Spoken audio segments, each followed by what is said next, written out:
Chapter 25. The Lord said to Moses on Mount Sinai, Speak to the Israelites, and say to them, When you enter the land I am going to give you, the land itself must observe a Sabbath to the Lord. For 6 years sow your fields, and for 6 years prune your vineyards, and gather their crops. But in the 7th year the land is to have a Sabbath of rest, a Sabbath to the Lord. Do not sow your fields, or prune your vineyards. Do not reap what grows of itself, or harvest the grapes of your untended vines. The land is to have a year of rest. Whatever the land yields during the Sabbath year will be food for you, for yourself, your manservant and maidservant, and the hired worker and temporary resident who live among you, as well as for your livestock and the wild animals in your land. Whatever the land produces may be eaten. Count off 7 Sabbaths of years, 7 times 7 years. So that the 7 Sabbaths of years amount to a period of 49 years. Then have the trumpet sounded everywhere on the 10th day of the 7th month. On the day of atonement sound the trumpet throughout your land. Consecrate the 50th year, and proclaim liberty throughout the land to all its inhabitants. It shall be a jubilee for you. Each one of you is to return to his family property, and each to his own clan. The 50th year shall be a jubilee for you. Do not sow and do not reap what grows of itself, or harvest the untended vines. For it is a jubilee, and is to be holy for you. Eat only what is taken directly from the fields. In this year of jubilee everyone is to return to his own property. If you sell land to one of your countrymen, or buy any from him, do not take advantage of each other. You are to buy from your countryman on the basis of the number of years since the jubilee, and he is to sell to you on the basis of the number of years left for harvesting crops. When the years are many, you are to increase the price, and when the years are few, you are to decrease the price, because what he is really selling you is the number of crops. Do not take advantage of each other, but fear your God. I am the Lord your God. Follow my decrees and be careful to obey my laws, and you will live safely in the land. Then the land will yield its fruit, and you will eat your fill and live there in safety. You may ask, What will we eat in the 7th year if we do not plant or harvest our crops? I will send you such a blessing in the 6th year that the land will yield enough for 3 years. While you plant during the 8th year, you will eat from the old crop, and will continue to eat from it until the harvest of the 9th year comes in. The land must not be sold permanently, because the land is mine, and you are but aliens and my tenants. Throughout the country that you hold as a possession, you must provide for the redemption of the land. If one of your countrymen becomes poor and sells some of his property, his nearest relative is to come and redeem what his countryman has sold. If, however, a man has no one to redeem it for him, but he himself prospers and acquires sufficient means to redeem it, he is to determine the value for the years since he sold it, and refund the balance to the man to whom he sold it. He can then go back to his own property. But if he does not acquire the means to repay him, what he sold will remain in the possession of the buyer until the year of Jubilee. It will be returned in the Jubilee, and he can then go back to his property. If a man sells a house in a walled city, he retains the right of redemption a full year after its sale. During that time he may redeem it. If it is not redeemed before a full year has passed, the house in the walled city shall belong permanently to the buyer and his descendants. It is not to be returned in the Jubilee. But houses in villages without walls around them are to be considered as open country. They can be redeemed, and they are to be returned in the Jubilee. The Levites always have the right to redeem their houses in the Levitical towns which they possess. So the property of the Levites is redeemable, that is, a house sold in any town they hold, and is to be returned in the Jubilee, because the houses in the towns of the Levites are their property among the Israelites. But the pasture land belonging to their towns must not be sold. It is their permanent possession. If one of your countrymen becomes poor and is unable to support himself among you, help him as you would an alien or a temporary resident, so he can continue to live among you. Do not take interest of any kind from him, but fear your God, so that your countrymen may continue to live among you. You must not lend him money at interest, or sell him food at a profit. I am the Lord your God, who brought you out of Egypt to give you the land of Canaan, and to be your God. If one of your countrymen becomes poor among you and sells himself to you, do not make him work as a slave. He is to be treated as a hired worker or a temporary resident among you. He is to work for you until the year of Jubilee. Then he and his children are to be released, and he will go back to his own clan and to the property of his forefathers. Because the Israelites are my servants, whom I brought out of Egypt, they must not be sold as slaves. Do not rule over them ruthlessly, but fear your God.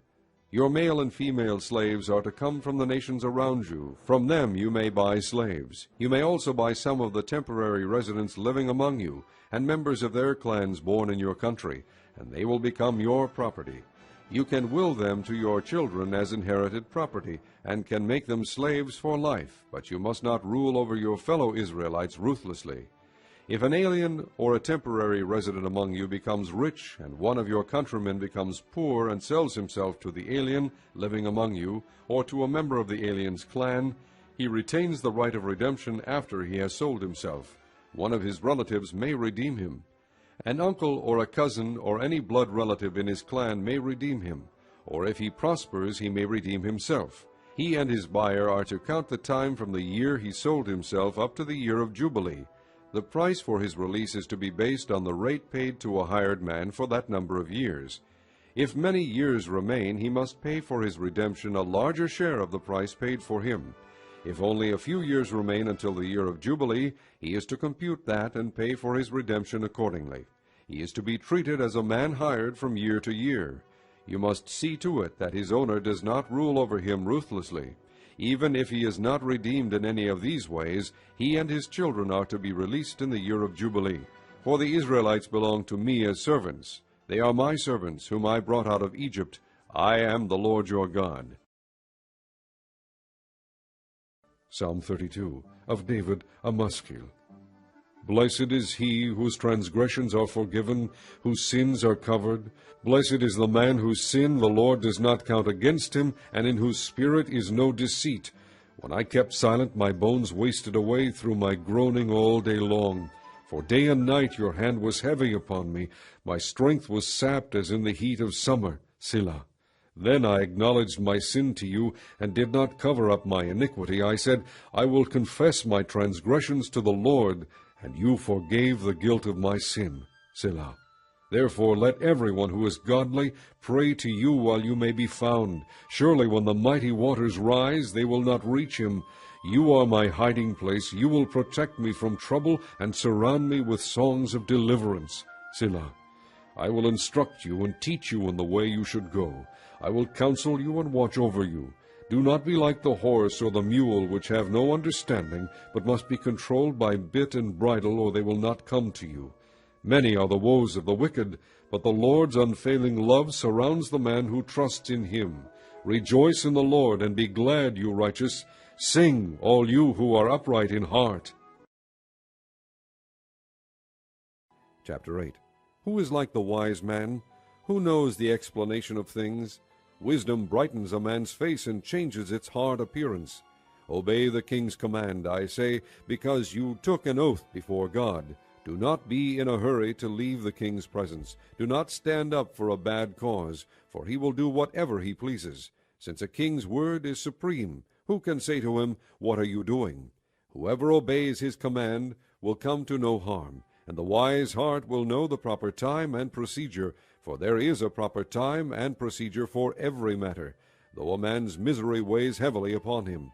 Since no man knows the future, who can tell him what is to come? No man has power over the wind to contain it, so no one has power over the day of his death. As no one is discharged in time of war, so wickedness will not release those who practice it. All this I saw as I applied my mind to everything done under the sun. There is a time when a man lords it over others to his own hurt. Then, too, I saw the wicked buried, those who used to come and go from the holy place and receive praise in the city where they did this. This, too, is meaningless. When the sentence for a crime is not quickly carried out, the hearts of the people are filled with schemes to do wrong. Although a wicked man commits 100 crimes and still lives a long time, I know that it will go better with God-fearing men who are reverent before God. Yet because the wicked do not fear God, it will not go well with them, and their days will not lengthen like a shadow. There is something else meaningless that occurs on earth. Righteous men who get what the wicked deserve, and wicked men who get what the righteous deserve. This too, I say, is meaningless. So I commend the enjoyment of life, because nothing is better for a man under the sun than to eat and drink and be glad. Then joy will accompany him in his work, all the days of the life God has given him under the sun.